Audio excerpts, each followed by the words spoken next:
Oi gente, eu sou a Estela, do Arte das Valquírias, e na história de hoje a gente vai entender como Édipo, tentando fugir do destino, fez o destino acontecer. Já deixa o seu like para fortalecer o canal e roda a vinheta.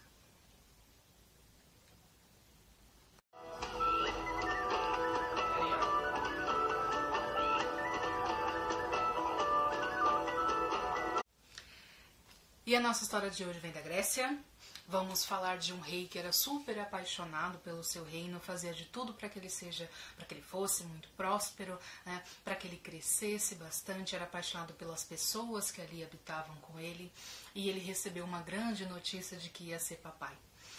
Como naquele tempo era de muito costume você ir até algum oráculo, né, para perguntar como que vai ser o nascimento da criança, o que a criança vai ser quando ela crescer, o que ela vai trazer para aquele reino. E assim ele foi até uma mulher que era um oráculo daquela região, e ela contou algumas coisas que não foram muito favoráveis sobre essa criança, que acabou deixando o rei muito, muito preocupado. Porque nas palavras deste oráculo, a criança que nasceria, né, seria um menino, e que esse menino traria um grande mal para aquele reino, porque o menino estava fadado a crescer, matar o seu próprio pai e se casar com a própria mãe. Diante de um presságio tão negativo, né, e com as consequências que o oráculo dizia, que ele traria muita podridão para aquele lugar, que as pessoas iam ficar pobres, que a terra não ia florescer, enfim, tinha tanta coisa de errado ali, que ele ficou totalmente bagunçado da cabeça, sabe, para com a chegada dessa criança, e depois de muito conversar ali com a mãe, eles resolveram que o melhor seria, tanto para o reino quanto para essa criança, e até mesmo temendo pela própria vida, que ele fosse criado por uma outra pessoa, que ele fosse achado em algum outro lugar, mas no final eles resolveram matar a criança, né? Uma pessoa foi... vamos dizer assim, se compadeceu ali da criança e estava... É como se fosse um carrasco, né, um capataz ali do reino, foi incumbido de levar essa criança e sacrificar no meio da floresta. Ele não conseguiu fazer isso e, em vez de matar a criança, ele pegou o bebezinho e colocou pendurado pelos pés numa árvore, num caminho que dava para a cidade vizinha, na esperança que alguém ali pegasse aquela criança e ela tivesse um destino melhor do que morrer por conta disso, né? E assim se fez, né? Édipo foi resgatado e foi levado até os reis desse novo caminho, né? Da cidade próxima, seria do reino próximo, onde ele estava amarrado. E os reis daquele lugar gostaram da criança e acharam bonitinho, porque como ele tinha os pés gordos, né, de ter ficado ali pendurado, foi chamado de Édipo, né, por conta dos pés gordinhos. E ele foi criado como um príncipe, né, um príncipe que recebeu toda a educação possível, que recebeu ensinamentos sobre luta, que aprendeu a ser um guerreiro, que aprendeu estratégias de exército e tudo mais. Então tudo que um príncipe poderia ter, ele teve.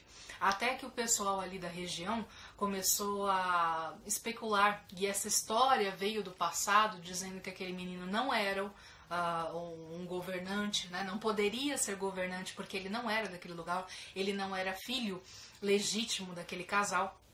Então, se acontecesse alguma coisa com os reis, ele simplesmente não poderia assumir o trono, né? Isso causou algum problema para eles, para a família, e ele foi consultar um oráculo, né, como de costume, e o oráculo disse que as coisas que estavam falando dele eram verdade, né? Que ele simplesmente ia trazer o mal, que ele não ia fazer bem para o reino dele, e que de alguma forma ele ia matar o próprio pai e se casar com a mãe. E poxa vida, não contaram para ele que ele era uma pessoa adotada, né? Ele simplesmente foi lá para ver se tudo aquilo era verdade, mas o oráculo simplesmente não disse: não é verdade, você não é filho de quem você pensa. Ele só disse: você vai matar o seu pai e vai se casar com a sua mãe. É óbvio que ele achou que seriam os pais que ele sempre teve como os pais, que foram os adotivos. Por isso ele decidiu sair e, em busca da sua jornada pessoal, encontrar um outro lugar onde ele pudesse ser o guerreiro que ele foi ensinado a ser e mostrar aí toda a sua capacidade. Ele decidiu então dar uma viajada, passear pela Grécia, e numa das estradas onde ele estava passando, na cidade de Tebas, ele se deparou com uma estrada muito pequena, onde ou ele passava ou a outra carruagem passava. Ele não quis ceder, a carruagem também não, e acabou passando por cima dele. Passou por cima do pé dele. E ele ficou muito puto, de raiva, de dor, de frustração. E acabou que ele foi pra cima daquelas pessoas que estavam na carruagem. Então, quem estava dentro, quem estava ali, os cavalos, todo mundo passou a régua em geral e matou essas pessoas de raiva e seguiu o seu caminho. Ele descobriu que ali, aquele novo reino, ele estava sendo assolado por alguns problemas. E um desses problemas era uma esfinge que tinha se colocado ali naquele lugar e estava matando as pessoas, e todo o resto da população já estava muito assustado, né? Era um bicho, metade mulher, metade leão, que sempre dava algum tipo de enigma, e aqueles que não conseguiam resolver esse enigma eram mortos por essa esfinge. Isso estava trazendo muito problema, porque a população está com medo, não tem gente para trabalhar, as coisas foram escasseando, os reis daquele lugar estavam muito preocupados. E ele falou, quer saber, este é o meu momento, né? Esse é o momento da minha vitória, eu vou até lá e vou descobrir qual que é o enigma e vou vencer essa esfinge. Quando ele chegou ali perto, a esfinge se colocou na frente dele e disse, eu tenho uma coisa para você. Eu quero que você diga para mim qual é o animal que de manhã caminha com 4 patas, à tarde caminha com 2 patas e à noite caminha com 3 patas. Ele pensou um pouco e respondeu para ela, eu acredito que seja o homem. Até porque o homem nasce criança, bebê, então engatinha, caminhando entre 4 patas. Depois, mais maduro, à tarde, ele seria um adulto, que caminha com 2. E no final da vida ele caminha com 3, que seria os 2 pés e uma bengala para ajudá-lo a caminhar. A esfinge aceitou essa resposta, ele conseguiu passar por esse desafio, e a esfinge foi então embora, se sacrificando no primeiro abismo que tinha perto deles. Meio trágico, né? Dizendo, ela se matou por causa disso. Sim, ela se matou. Mas ela levou muita coisa ruim que estava ali junto com ela, a morte de outras pessoas e tudo mais. É claro que este herói, né, foi muito bem recebido no outro reino. E ali ele se deparou com algumas coisas, e visto como herói, ele foi levado às pessoas da corte, ele conheceu todo mundo, ele conheceu